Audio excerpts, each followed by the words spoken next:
नमस्कार, 9 बजे की खबरों में आपका बहुत बहुत स्वागत है। आपका दिन सुरक्षित रहे, आप स्वस्थ रहें, इस कामना के साथ आइए खबरों की शुरुआत करते हैं। मैं हूं ऋचा जैन कालरा, मेरे साथ हैं शशांक सिंह। और पहले खबर उन लोगों के लिए जो दिल्ली और नोएडा के बीच सफर करते हैं। अगर आप ऐसा कर रहे हैं, आवश्यक सेवाओं से जुड़े हुए हैं, तो ये खबर आपके लिए जानना इसलिए जरूरी है क्योंकि नोएडा बॉर्डर सील हो चुका है। जी हाँ, अभी तक जो आवाजाही चल रही थी, अब उस पर और ज्यादा सख्ती हो गई है। सिर्फ आवश्यक सेवाएं प्रशासन द्वारा जारी पास के साथ ही जारी रह सकती हैं। ऐसा इसलिए किया गया है क्योंकि उत्तर प्रदेश में सबसे ज्यादा मामले नोएडा में हैं। यह आंकड़ा 100 को पार कर चुका है और दिल्ली में भी हम जानते हैं कि मामले लगातार बढ़ रहे हैं, जिसके मद्देनजर जिलाधिकारी गौतम बुद्ध नगर ने ये निर्देश जारी किए हैं। उन्होंने इस संबंध में ट्वीट भी किया है और तमाम जरूरी सेवाओं से जुड़े लोगों को कहा है कि आज दोपहर तक अपने पास बनवाने के लिए अपने अपने संस्थानों को, अपनी अपनी कंपनियों को इस बारे में सूचना दे दें, जिसके बाद ही आवाजाही मुमकिन हो पाएगी। नोएडा के डीएम के आदेश पर बॉर्डर सील हो गया है। दिल्ली नोएडा बॉर्डर और तमाम नोएडा के बॉर्डर सील कर दिए गए हैं। बिल्कुल, और इसमें अभी जो ताज़ा जानकारी आ रही है वो ये कि पहले तो ये कहा गया इस डीएम के ऑर्डर के बाद कि जो एसेंशियल सर्विसेज हैं उनको आने जाने दिया जाएगा और साथ ही मीडिया कर्मी, जैसा कि अभी ऋचा बता रही थी, उनके लिए भी अब आज के बाद से पास अनिवार्य होगा। आज शाम तक उनको भी ये पासेस अपने लिए मुहैया करवा लेने हैं। लेकिन इसी बीच सौरभ शुक्ला जो हमारे संवाददाता हैं वो इस दिल्ली नोएडा बॉर्डर पर मौजूद हैं, जहां पर उन्होंने पाया कि कुछ डॉक्टर और कुछ मरीज जो हैं उनको भी आगे नहीं जाने दिया इस बॉर्डर से, और जिनके पास की पहले से कुछ पासेस मौजूद हैं। एक नज़र जो सौरभ शुक्ला की रिपोर्ट है उस पर डाल लेते हैं। हम इस वक्त दिल्ली नोएडा बॉर्डर पर हैं और आदेश हो गया है कि दिल्ली नोएडा बॉर्डर को भी सील किया जाएगा और सिर्फ एसेंशियल सर्विसेज में जो लोग काम करते हैं उनको जाने की अनुमति होगी, और वो भी तब जब उनके पास दिल्ली पुलिस या फिर नोएडा प्रशासन से पास होगा। इसके अलावा जो केंद्र सरकार के कर्मचारी हैं, जो केंद्र सरकार के दफ्तर खुले हुए हैं, उनके पास भी गृह मंत्रालय का जो आईडी कार्ड होना चाहिए, तभी उनको एंट्री मिलेगी। और यही वजह देखिए यहाँ पर जो चेकिंग के बाद इनको आगे नहीं जाने दिया जा रहा है। और ये यहाँ पर खुद एक आईपीएस अधिकारी हैं जो कि यहाँ पर जांच कर रहे हैं और यहाँ पर आरएएफ भी तैनात की गई है। सबसे बड़ी बात यहाँ पर है ये कि कई लोग हैं, इनको वापस भेजा जा रहा है, उनसे बात करेंगे। सर, आपका नाम क्या है? अमित भाटिया मेरा। सर, क्या हो गया, आपको नहीं जाने दे रहा आगे? क्या? मेरी सिस्टर है, एडमिटेड है फोर्टिस नोएडा में। She is a cancer patient, dialysis पे है। She is on the death bed. नहीं जाने दे रहे आपको? नहीं जाने दे रहे हैं, उनके डायलिसिस चल रहा है। रोज कल तक जा रहे थे आप? रोज जा रहे, 12 तारीख से यहीं पे एडमिट है। फरीदाबाद से लेके आए थे उनको यहाँ पे, and she is on the kidney fail हो चुकी है उनकी, और ये मना कर रहे हैं। पास के लिए बोल रहे हैं? पास भी कह रहे सब फेल हो गए। ये मेरे पास डिस्चार्ज समरी है सारी उसकी, वो भी नहीं देख रहे हैं। तो नहीं जाने दे रहे हैं आप? नहीं जाने दे रहे। उनके 4 डॉक्टर हैं, उनको सबको मेरे को अटेंड करना पड़ता है, सारी चीजें मेरे को देखनी पड़ती हैं। पूरे हॉस्पिटल में सारे गेट बंद है। इनके जैसे सैकड़ों लोग हैं जिनको वापस भेज चुकी है यहाँ पर नोएडा पुलिस, और हर गाड़ी की जांच की जा रही है। आपके साथ क्या समस्या, आपका नाम क्या है? सर, मेरा नाम ब्रजेश कुमार है। आपको नहीं जाने दे रहे? मेरे को अपने भाभी को लेके आना हो, मेरे पापा की दवाई लेके आनी है। कागज है आपके पास? सब चीज़ है सर। क्या बोल रहे हैं?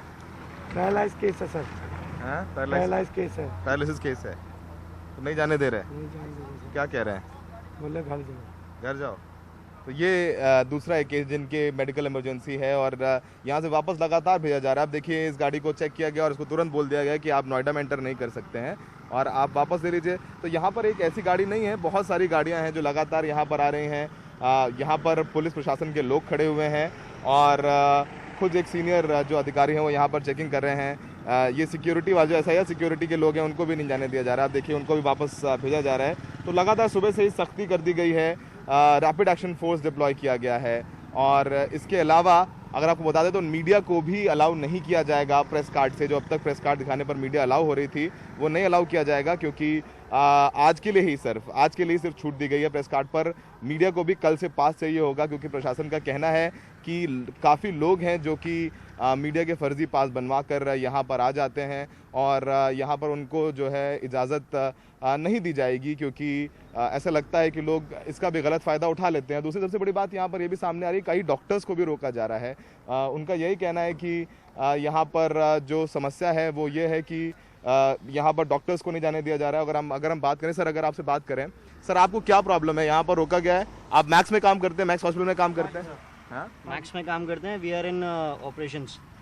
ऑपरेशंस में तो नहीं जाने दे रहे। अभी मना कर रहे हैं, वो कह रहे हैं आप दिल्ली एक बार एंटर कर जाओगे, we will not take a guarantee वापस आप आओगे नहीं आ पाओगे। तो आप वापस जा रहे हैं? गोइंग होम सर, क्या करें, हम तीनों एक साथ काम करते हैं, तीनों वहाँ जा रहे हैं। तीनों ही मैक्स में काम करते हैं? जी। तीनों को अलाउ नहीं कर रहे हैं? नहीं, पास बनवाने के लिए कह रहे हैं? पास बनवाने के लिए कह रहे हैं, बट कह रहे हैं पासेस भी उनके लिए बनेंगे जो डॉक्टर्स हैं सर, और बाकी जो स्टाफ है वो सबके लिए मना है सर। समझिए एक हॉस्पिटल में डॉक्टर्स के अलावा भी बहुत सारे जो ऑपरेशन होते हैं देखने वाले लोग, उनको भी अलाउ नहीं किया जा रहा है। क्योंकि गौतम बुद्ध नगर प्रशासन को लगता है, नोएडा प्रशासन को लगता है कि 3 केसेस हैं जो कि रोज दिल्ली से नोएडा आते, दिल्ली में काम करने के लिए आते थे और नोएडा में रहते थे, उनको कोरोना हुआ, जिसमें से एक डॉक्टर भी है। उनको लगता है कि कोरोना जो है दिल्ली से नोएडा में आ रहा है और यही वजह है कि सख्ती दिखाई जा रही है और सख्ती बढ़ेगी। खुद यहाँ पर सुबह से RAF तैनात है और लगातार गाड़ियों को वापस भेजा जा रहा है। लोग अपनी भी तकलीफें बता रहे हैं। तो जाहिर सी बात है कि कोरोना ने काफ़ी चीज़ों को लेकर प्रभावित किया और अब क्योंकि नोएडा में और दिल्ली कभी लोगों ने समझा नहीं, अलग लोगों की ज़िंदगी जुड़ी हुई है, सैकड़ों लाखों लोग काम करते हैं जो रोज़ आते जाते हैं खाना खिलाने वाले, लेकिन अब रियायत नहीं है। पास बनेगा तभी आप नोएडा में एंटर कर पाएंगे या फिर नोएडा से दिल्ली जा पाएंगे। नोएडा में सहयोगी सुशील राठी के साथ सौरभ शुक्ला, NDTV इंडिया।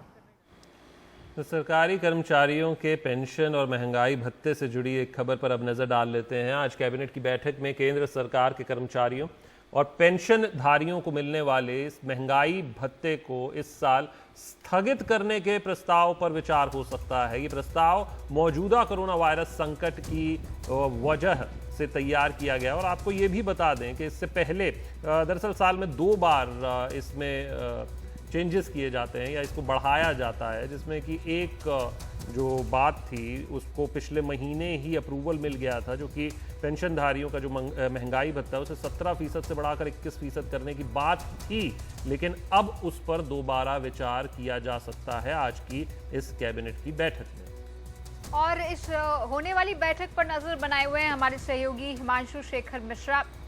हिमांशु, 50 लाख से ज्यादा सरकारी कर्मचारी हैं, 60 लाख से ज्यादा पेंशनधारी हैं, ये एक बहुत बड़ा असर डालेगा और क्या नहीं दिया जाएगा या बाद में दिया जाएगा? देखिए, फिलहाल प्रस्ताव ये है कि मौजूदा परिस्थिति में जब इस संकट की वजह से आर्थिक संकट बड़ा होता जा रहा है और सरकार की जो कमाई है वो घटती जा रही है, तो बेहतर होगा कि फिलहाल इस जो ये एक सुविधा है जो सरकारी कर्मचारियों और पेंशनधारियों को दी जाती है उसे फिलहाल स्थगित किया जाए। फिलहाल इसे टालने का है और साल में 2 बार ये रिवीजन कैबिनेट करती है।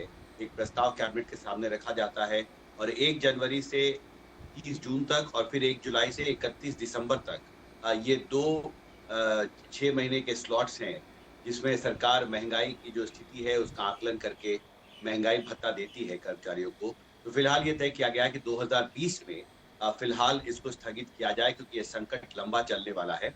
और एक प्रस्ताव है कि जो एरियर्स होंगे वो अगले साल जब आर्थिक विकास दर में सुधार की उम्मीद है तो उस वक्त सरकारी कर्मचारियों को दिया जाए।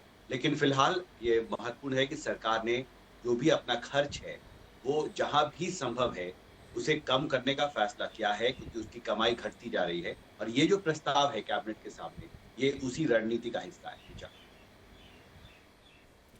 शुक्रिया हिमांशु इस खबर को बताने के लिए विस्तार से। तो कहने का मतलब अभी फिलहाल के लिए ये है कि फिलहाल के लिए इसको टालने की बात है।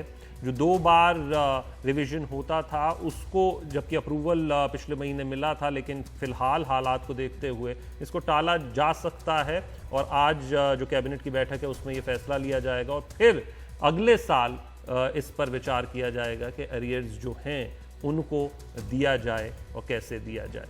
शुक्रिया हिमांशु।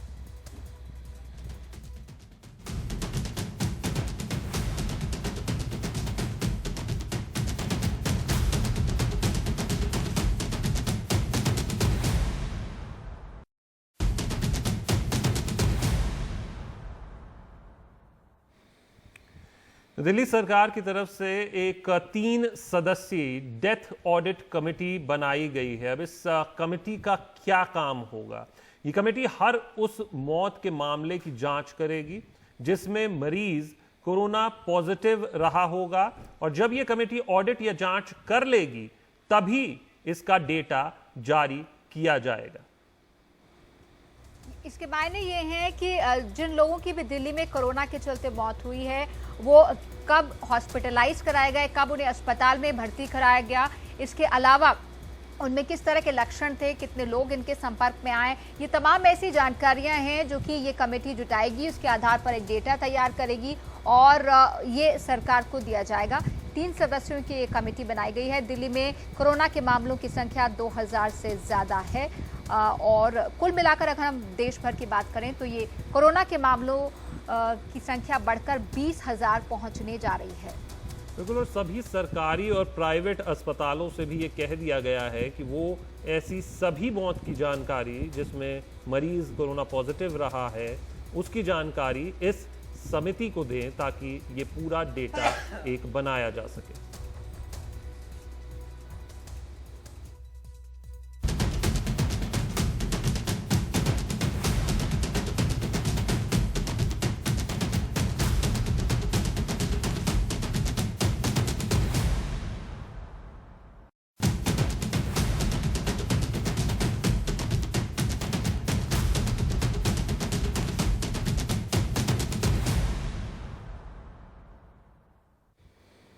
देश की राजधानी दिल्ली में है एशिया की सबसे बड़ी सब्जी मंडी आजादपुर सब्जी मंडी, जहां पर कल ही कारोबार फिर से शुरू हुआ है कोरोना संकट फैलने के बाद।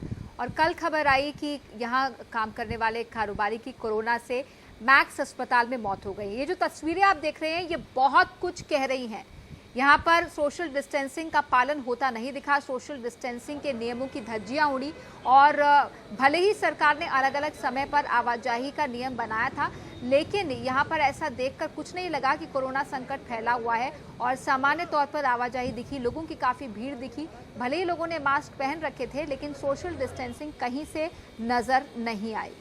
इसके अलावा अगर हम नियम कायदों की बात करें तो ना सिर्फ आज़ादपुर बल्कि जितनी भी मंडियां हैं उनमें दिल्ली की तरफ से सरकार ने अपने नियम कायदे बनाए थे, जिसमें कि 6 बजे से 2 बजे तक के लिए आप सिर्फ सब्जियां बेच सकते थे, खरीद सकते थे और उसके अलावा 2 से 8 बजे तक फिर आप फलों के लिए समय दिया गया था। इसके अलावा भी क्योंकि बहुत सी दिक्कतें पेश आ रही थी, जैसे कि अभी ऋचा बता रही थी कि यहाँ पर अगर आप तस्वीरों में देखें तो सोशल डिस्टेंसिंग का पालन होता हुआ नज़र नहीं आ रहा, लेकिन एक रिपोर्ट हमने दिखाई थी, शरद शर्मा खुद वहाँ पर गए थे जहाँ पर कड़ाई से उसका पालन करने की बात की गई थी, लेकिन उसके बाद फिर जैसे ही नियमों में थोड़ा सा और ढील दी गई तो आप देख सकते हैं कि किस तरीके की तस्वीरें आई। और इसी तस्वीर के बीच एक बड़ी खबर जो कल आई है वो ये कि 50 के पार का एक वेंडर था, जिसमें कि उस वेंडर की आज़ादपुर मंडी में ये वेंडर था, उसकी कोरोना से मौत हो गई है। वो मैक्स के साकेत के मैक्स अस्पताल में वो भर्ती था। 50 से ज़्यादा की उसकी उम्र थी और जैसा कि ऋचा ने बताया कि कल ही ये 24 घंटे के लिए आज़ादपुर मंडी को शुरू किया गया था, जिसमें कि ये तस्वीरों में आप देख सकते हैं कि किस तरीके से वहाँ पर कोई सोशल डिस्टेंसिंग का पालन होता फिलहाल नहीं नज़र आ रहा। कोरोना की जंग में जान की बाजी लगाकर जुटे मुंबई के कई अस्पतालों के मेडिकल स्टाफ खतरों में घिरे नजर आ रहे हैं। मुंबई के एक कोविड सेंटर से एक नर्स ने वीडियो बनाकर भेजा जो वहां बद इंतजामी का सबूत साबित होता दिखाई दे रहा है।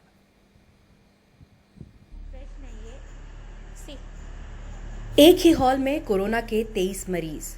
इन 23 में से 19 लोग मुंबई के एक बड़े अस्पताल के मेडिकल स्टाफ और नर्स हैं। एनडीटीवी इंडिया को भेजे इस वीडियो में नर्स ने मुंबई के सीएसटी स्थित कोविड सेंटर के इस हॉल की हालत दिखाई है, जहां 23 लोगों के लिए सिर्फ 2 वॉशरूम का इंतजाम है। नौकरी खोने के डर और जानलेवा कोरोना से जंग के बीच एक नर्स ने अपना ऑडियो भेज प्रशासन से अलग आइसोलेशन वार्ड की व्यवस्था की अपील की है। क्वारंटाइन पीरियड में थे तो हमें सब कुछ करना पड़ता था, हमारा सिक्योरिटी नहीं आता था और क्लीन करने के लिए भी कोई नहीं आता था, तो हम खुद से अपने टॉयलेट्स और वॉशरूम क्लीन करते थे। फूड भी हमें अच्छा प्रोवाइड नहीं किया जाता था। फूड बहुत ही स्मेली और बहुत ही गंदा आता था। आफ्टर हमारा टेस्ट पॉजिटिव आया तो हम लोगों ने हम लोगों ने उनको रिक्वेस्ट किया कि हमें प्रॉपर आइसोलेशन प्रोवाइड करो। तो हम लोगों ने फिर से यूएन को बोला कि ऐसे ऐसे हो गया है। तो उन्होंने कहा कि आप मीडिया का सहारा ले सकते हो। बीएमसी अस्पताल से जुड़ी एक नर्स ने भी सवाल उठाए। बीएमसी नर्सेस एंड कर्मचारियों की समस्या है कि हमें जो कोविड हॉस्पिटल में काम करते हैं उनकी 14 दिन के बाद टेस्टिंग होनी ज़रूरी है, लेकिन प्रशासन उसके लिए मान्यता देते नहीं। तो आप 14 दिन के बाद सबकी टेस्टिंग करेंगे, समझो साइन सिम्टम नहीं भी है तो भी वो कर्मचारी पॉजिटिव हो सकता है। इसकी आप दखल लेंगे तो हमारे लिए बहुत सारा अच्छा हो सकता है। एक रिपोर्ट की माने तो मुंबई में करीब 15 अस्पतालों के 160 मेडिकल स्टाफ कोरोना की चपेट में हैं। अब नर्सों के 3 बड़े एसोसिएशन ने महाराष्ट्र के मुख्यमंत्री और म्युनिसिपल कमिश्नर को खत लिखकर जल्द मदद की अपील की है। मगर इसका कोई एक वजह नहीं, अलग अलग इसके पीछे रीजंस है। सबसे इम्पोर्टेंट उनको जो पीपीईज दिए जाते हैं वो इफेक्टिव पीपीई सबको दिए जाने चाहिए, और ये पीपीई इस्तेमाल कैसे करते हैं उसका ट्रेनिंग उनको देना चाहिए, क्योंकि पीपीई इस्तेमाल करना ये कोई आम बात नहीं है, रेगुलर बात नहीं है, तो ये ट्रेनिंग बहुत ज़रूरी है। नर्सिंग विभाग में ज्यादातर स्टाफ केरल से हैं। ऐसे में यूनाइटेड नर्सिंग एसोसिएशन ने अब केरल हाईकोर्ट में याचिका दाखिल कर संक्रमित नर्सों को राज्य में वापस लाने की मांग की है। यूनाइटेड नर्सेस एसोसिएशन के द्वारा केरला हाई कोर्ट में एक रिट पिटीशन फाइल हुआ है। उस रिट पिटीशन में जो कोविड अफेक्टेड नर्सेस बाहर काम कर रहा है उसको केरला में वापस लाकर उसको अच्छी ट्रीटमेंट देने के लिए इलाज लिखा हुआ है, प्रेयर लिखा हुआ है। हम एक्सपेक्ट कर रहे हैं कि ये वेकेशन बेंच में फ्राइडे को ये मैटर लिस्ट हो जाएगा। कोरोना मरीजों की संख्या में सबसे ऊपर चल रहा मुंबई महाराष्ट्र स्वास्थ्य कर्मियों के कोरोना की चपेट में आने के आंकड़ों में सबसे ऊपर है। इतनी बड़ी महामारी में अगर कोरोना योद्धा ही कमजोर व्यवस्था से लाचार हैं तो वाकई चिंता बड़ी है। मुंबई से पूजा भारद्वाज की रिपोर्ट, एनडीटीवी इंडिया के लिए। तो 100 से ज़्यादा मेडिकल स्टाफ से जुड़े लोग हैं, डॉक्टर नर्सेज हैं मुंबई में, जो कि कोरोना वायरस का शिकार अभी तक हो चुके हैं। आगे बढ़ते हैं। 2 दिनों में रमज़ान का पवित्र महीना शुरू होने जा रहा है और लाखों करोड़ों रोज़ेदारों के मन में ये सवाल है कि इस संकट की घड़ी में वो रोज़े को किस तरह से रखें और साथ ही अपनी सेहत का भी ख्याल रखें। ऐसे में दुनिया के सबसे बड़े शिया धर्म गुरु आयतुल्लाह सिस्तानी ने एक फतवा जारी किया है और उन्होंने कई सवालों के जवाब भी इस दौरान दिए हैं। उन्होंने कहा है कि अगर आप तमाम एहतियात बरत रहे हैं और फिर भी आपको कोरोना होने का संकट है तो आपका रोज़ा माफ़ है। ये सबसे बड़े शिया धर्म गुरु ने ऐलान किया है और ये भी कहा है कि अगर पानी पीने से कुछ लोगों ने सवाल किया था कि अगर पानी पीने से जो इम्यूनिटी लो होती है, रोग प्रतिरोधक क्षमता लो होती है, तो उसका क्या करें, क्योंकि रोज़े के दौरान पानी भी नहीं पीना होता है। तो उसमें भी उन्होंने जवाब दिया है। आइए देखते हैं कमाल खान की खास रिपोर्ट।